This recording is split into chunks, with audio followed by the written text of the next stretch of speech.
December 3rd, 1564. The Kremlin stands silent as Russia's Tsar loads treasure onto sleds and disappears into a winter storm. No explanation, no warning, just gone. Ivan IV, ruler of all Russia, has abandoned his throne while his country bleeds in a losing war. A month later, two letters arrive in Moscow. The first, tears into the boyars and church with accusations of treason and theft. The second reassures the common people that their Tsar still loves them. Then comes the demand. Ivan will return, but only if he gets absolute power to execute anyone he wants, confiscate any property he desires, and create his own private kingdom within Russia. The boyars have no choice. Without Ivan, civil war is inevitable. They agree to everything. What followed was 7 years that turned Russia into a nightmare. 6,000 men in black robes riding black horses, severed dog heads hanging from their saddles, brooms tied to their backs, sweeping through towns like a plague. They answered to no law, no court, no authority except Ivan. Anyone could be accused. Everyone lived in terror. The Archbishop of Russia's second largest city was sewn into a bear's skin and torn apart by hunting dogs. Thousands were drowned in frozen rivers, while soldiers in boats finished off survivors with axes. Nobles were roasted alive on giant frying pans, and through it all, Ivan prayed. By the end of this video, you'll understand how a traumatized child became Russia's most terrifying ruler, why he created medieval history's first secret police, and how his paranoia nearly destroyed the country he was trying to protect. If you're fascinated by the darker chapters of history, hit that like button and subscribe. Now let me show you how power and paranoia turned one man into a monster. The seeds of Ivan's madness were planted long before he created his death squads. They were planted in childhood trauma so severe that it's almost impossible to believe it happened to a future ruler. Ivan was born in 1530 to Grand Prince Vasily III. When Ivan was 3 years old, his father died from an infection in his leg that turned into blood poisoning. His mother, Elena Glinskaya, became regent, but when Ivan was 8, she died suddenly. Many historians believe she was poisoned. Chemical testing on her remains in 2006 found evidence suggesting exactly that. The powerful Shwisky boyar family likely killed her to seize control. What happened next was unthinkable. The young Grand Prince of Moscow and his deaf-mute brother Yuri became pawns in a brutal power struggle between noble families, particularly the Shwiskys and the Belskys. These weren't guardians protecting a child ruler. They were predators fighting over a carcass. According to Ivan's own letters, he and his brother were treated like street urchins. Sometimes they went hungry. Sometimes they wore rags. The royal palace, which should have been the safest place in Russia, became a war zone. Armed men burst into Ivan's quarters at any hour, shoving the young Grand Prince aside, overturning furniture, taking whatever they wanted. Ivan later wrote about how boyars would lounge in his presence with their boots on his dead father's bed, showing not even basic respect. Murders happened regularly in the palace. Beatings were commonplace. Ivan watched his nurse, Agrafena, dragged away despite her pleas. He saw his favorite butler threatened with death and exiled. One night, the Shwisky faction broke into 12-year-old Ivan's bedroom while hunting the Metropolitan, waking the child and terrifying him. Nobody cared about his safety or well-being. Historians note that this constant terror created a nervous, suspicious personality. Ivan developed a fear response so severe that he would tremble at any hint of danger. Unable to strike back at the adults torturing him, young Ivan took out his rage on animals. He tore feathers from live birds, pierced their eyes, slit open their bodies. He threw dogs and cats from the Kremlin towers, watching them die. It was practice for what would come later. Then at 13, Ivan finally showed his teeth. At a feast in 1543, he accused Prince Andrei Shwisky, the most powerful boyar in Russia, of mismanaging the kingdom. He had Andrei arrested. Some accounts say the unfortunate prince was thrown to hungry hunting dogs. More credible sources say his jailers beat him to death. Either way, the message was clear. The abused child had become something dangerous. The boyar's cruelty had created their own nightmare. When Ivan turned 16 in 1547, he did something unprecedented. He crowned himself not as Grand Prince, but as Tsar, Caesar, claiming the mantle of Byzantine emperors. 2 weeks later, he married Anastasia Romanovna. This marriage appears to have been genuinely happy. Anastasia bore him 6 children. More importantly, she seemed to calm the demons in Ivan's head. The early years of Ivan's reign were remarkably productive. He introduced legal reforms, updated the penal code, established a standing army, implemented regional self-governance. He conquered Kazan and Astrakhan, pushing Russia's borders east. He brought the first printing press to Russia. He built St. Basil's Cathedral, that iconic structure still standing in Red Square. These were the actions of a capable, forward-thinking ruler. There's even a persistent legend that Ivan was so impressed with St. Basil's architect that he had the man blinded so he could never create anything more beautiful. There's no evidence this actually happened, but it speaks to Ivan's reputation that people still believe he was capable of it. For over a decade, with Anastasia by his side, Ivan ruled relatively well. He wasn't kind exactly, but he was effective. He surrounded himself with capable advisors, including Prince Andrei Krbsky, a brilliant military commander who became one of his closest friends. Then in 1553, Ivan fell seriously ill, so ill that everyone thought he would die. In his feverish state, he demanded the boyars swear allegiance to his infant son. Many refused. They argued amongst themselves about who should rule if Ivan died. Vladimir of Staritsa, Ivan's cousin, seemed a likely candidate. The boyars weren't worried about causing chaos. They were worried about losing their own power and positions. Ivan survived, but he never forgot that betrayal. The seed of paranoia, planted in childhood, began to grow. Then came 1560. Anastasia died. She was only in her 20s. Contemporary sources claim she was poisoned, and Ivan believed it absolutely.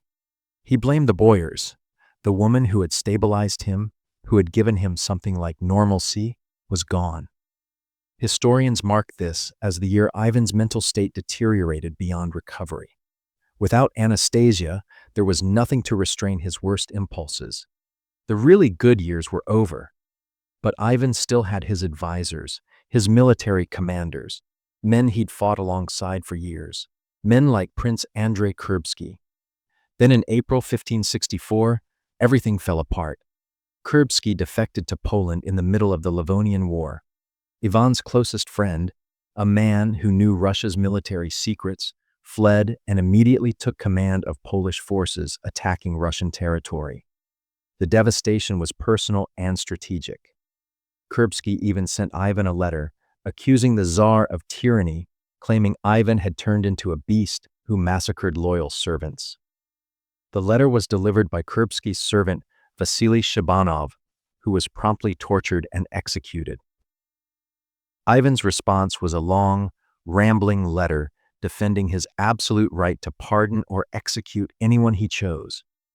The correspondence between former friends lasted 15 years, a written record of their broken relationship and Russia's descent into madness. Krbsky's betrayal was the final break. If his closest friend could turn traitor, then anyone could. Everyone was suspect. Trust became impossible. Ivan's paranoia, fed by childhood trauma and recent losses, consumed him completely. In December 1564, 8 months after Krbsky's defection, Ivan staged his dramatic departure. When Ivan returned to Moscow in February 1565, he brought back a blueprint for terror. His conditions were simple but revolutionary. Russia would be divided into 2 parts. The Oprichnina would be his private domain, carved from the wealthiest, most strategic regions. Between 1/3 and 1/2 of Russia became Ivan's personal property. This included the salt-producing regions, major merchant towns, sections of Moscow itself divided street by street, sometimes building by building. The rest, became the Zemshchina, supposedly ruled by the traditional boyar council, but actually controlled by Ivan through fear. He chose lands not randomly, but strategically.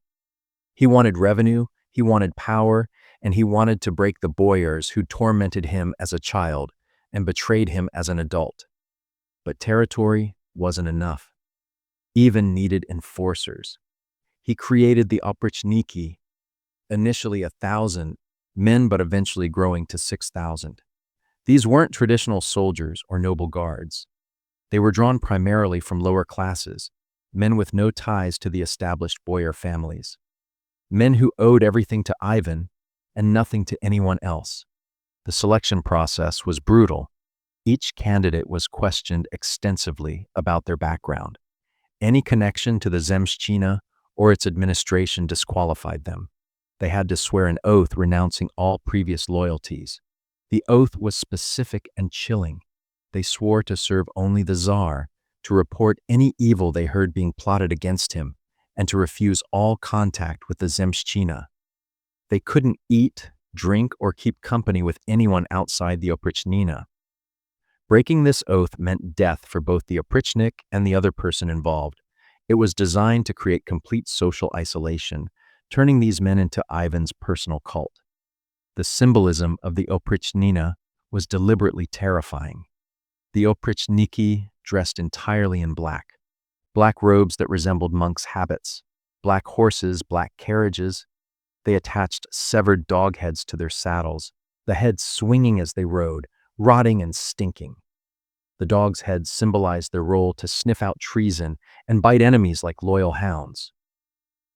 Some accounts claim Ivan himself carried an iron dog's head with mechanical jaws that would snap open and shut as his horse galloped. They also carried brooms tied to their saddles, representing their mission to sweep traitors from Russia. These weren't subtle symbols. They were intended to inspire absolute terror in anyone who saw them coming. Ivan established a headquarters at Alexandrovskaya Sloboda, a fortified settlement northeast of Moscow. Here he created a bizarre, pseudo-monastic order. At 4 a.m, 300 selected Oprichniki attended sermons given by Ivan himself. Then they performed the day's ritual executions. They lived in a twisted parody of monastic life, alternating between prayer and murder, asceticism and debauchery. Ivan dressed like an abbot. His Oprichniki dressed like black monks. But their monastery's work was torture and death. The terror began immediately. When Zemshchina nobles owned land that fell within newly designated Oprichnina territory, they were simply evicted. Their estates were confiscated and given to Oprichniki as payment for service. The displaced nobles were resettled onto less valuable land if they were lucky. Some were executed on forged or fabricated charges. The province of Suzdal lost 80% of its gentry. Entire regions were depopulated as people fled the Oprichniki or were killed by them. The Oprichniki had absolute impunity. They could enter any home, take any property, arrest anyone, and execute them without trial. A whispered accusation was enough. An Oprichnik's word was law. The reign of terror that followed makes medieval torture chambers look restrained. Execution methods favored by the Oprichniki were designed not just to kill, but to terrorize anyone who witnessed them. Boiling alive was common. Victims were placed in massive pots of water that were slowly heated. The screaming could reportedly be heard across entire towns. Impalement was another favorite. The method pioneered in Eastern Europe by Vlad the Impaler. Stakes were inserted through victims and positioned vertically, so gravity did the killing work slowly, sometimes taking days. Roasting over open fires meant victims were tied to poles above flames and slowly cooked to death. Being torn apart by horses involved tying a person's limbs to 4 horses that were then driven in different directions. Favorite tortures included heated tongs, breaking on the wheel, and creative mutilations that kept victims alive but permanently marked. But the Novgorod Massacre in January 1570 revealed the true scale of Oprichniki brutality. Novgorod was Russia's second largest city, a former independent republic that had been absorbed into Moscow's domain. Ivan suspected, probably wrongly, that Novgorod's leaders planned to defect to Poland. The evidence was a forged document of questionable origin.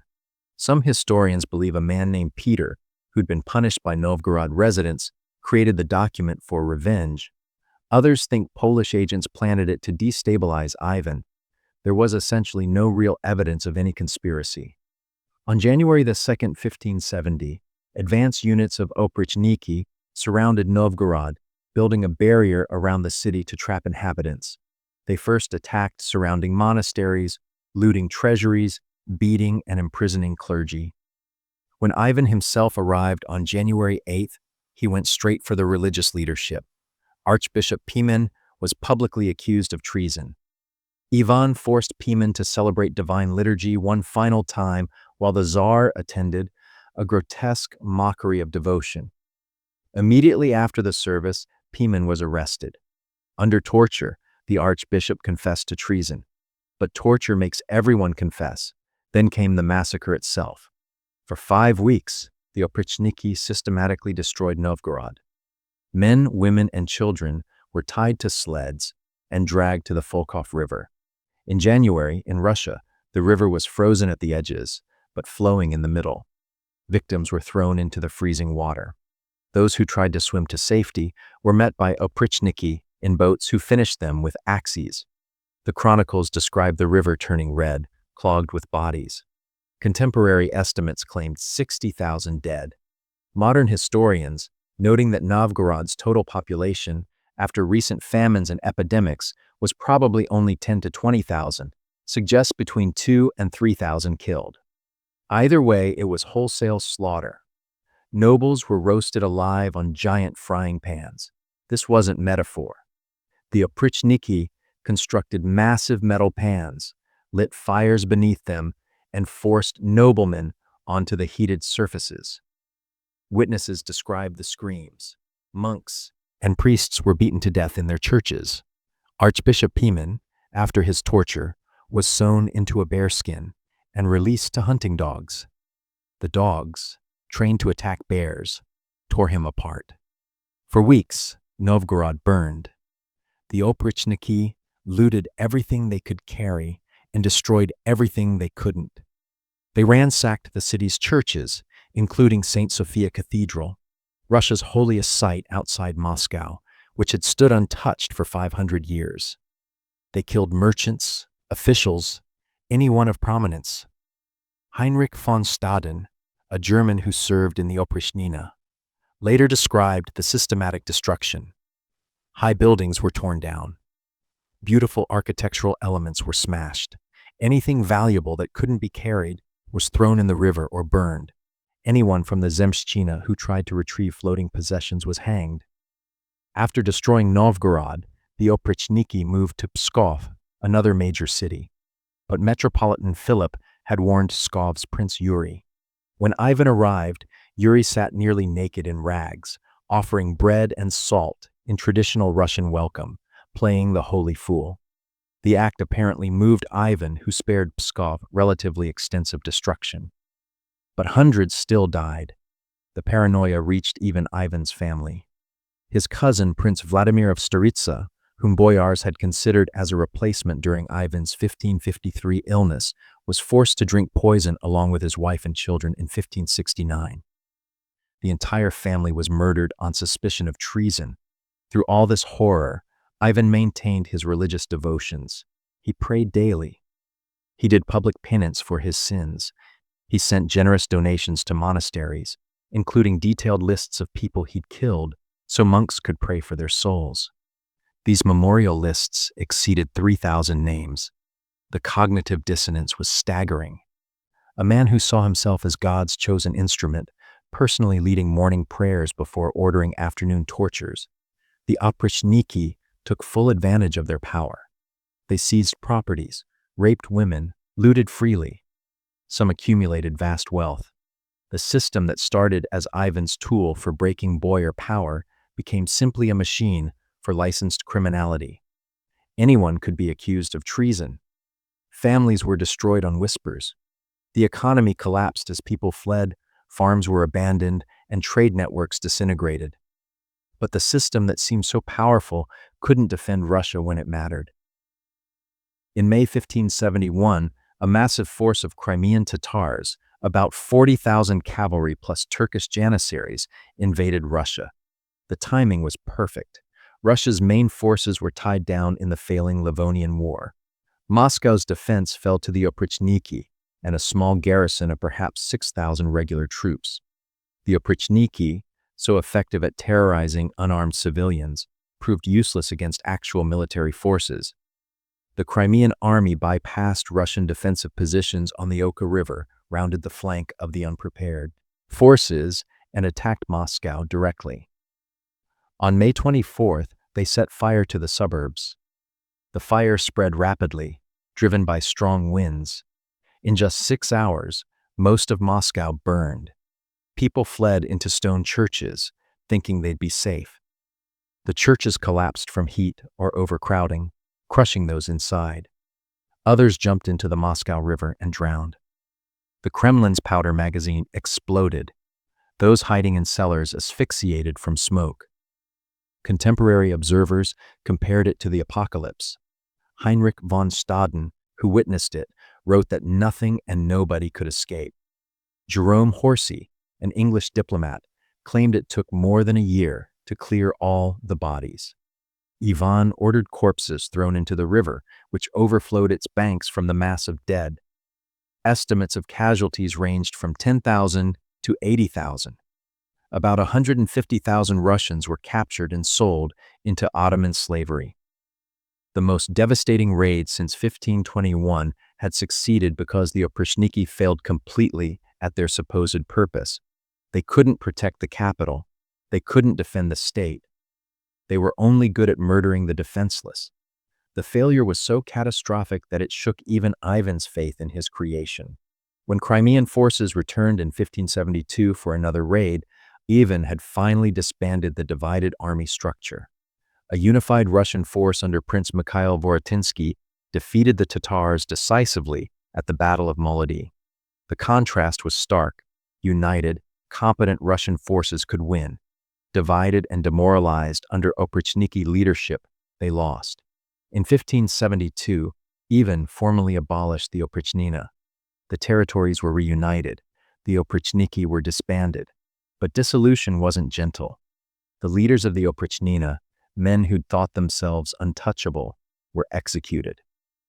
Ivan turned on his own instruments of terror the same way he'd turned on everyone else. Alexei Basmanov and Afanasy Vyazemsky, who'd helped create and lead the Oprichnina, were killed. The pseudo-monastic brotherhood dissolved in blood, killed by the same man who'd created them. Ivan even made it a capital crime to mention the word Oprichnina. It was as if he wanted to pretend it had never existed. But you can't erase 7 years of systematic terror. Russia was devastated. The combination of Oprichnina persecution, Tatar raids, continuous war, and economic collapse brought the country to the edge of ruin. Entire regions were depopulated. Agriculture collapsed in areas that had lost too many farmers. Trade networks were broken. The boyar class, which despite its flaws had provided administrative expertise, was shattered. Many of the most capable administrators were dead or fled. Towns that had thrived were burned shells. Novgorod never fully recovered its former glory. Pskov was crippled. Moscow had burned. The population declined dramatically. Papal ambassador Posavin, visiting in 1580, counted about 30,000 people living in Moscow, compared to roughly 100,000 in 1520. Ivan married 5 more wives in rapid succession after Anastasia, seeking something he'd lost and never found again. In 1581, in a fit of rage, he struck his son Ivan Ivanovich with his staff. Whether by intention or accident, the blow killed his heir. The famous painting by Ilya Repin shows Ivan cradling his dying son, the horror of what he'd done reflected in his face. Without a viable heir, the succession crisis Ivan had spent his reign trying to prevent became inevitable. When Ivan died in 1584, He left the throne to his son Fyodor, who was mentally and physically weak. The Rurik dynasty, which had ruled Russia for 7 centuries, would end with Fyodor's death in 1598, triggering the Time of Troubles, a period of crisis and chaos that nearly destroyed Russia entirely.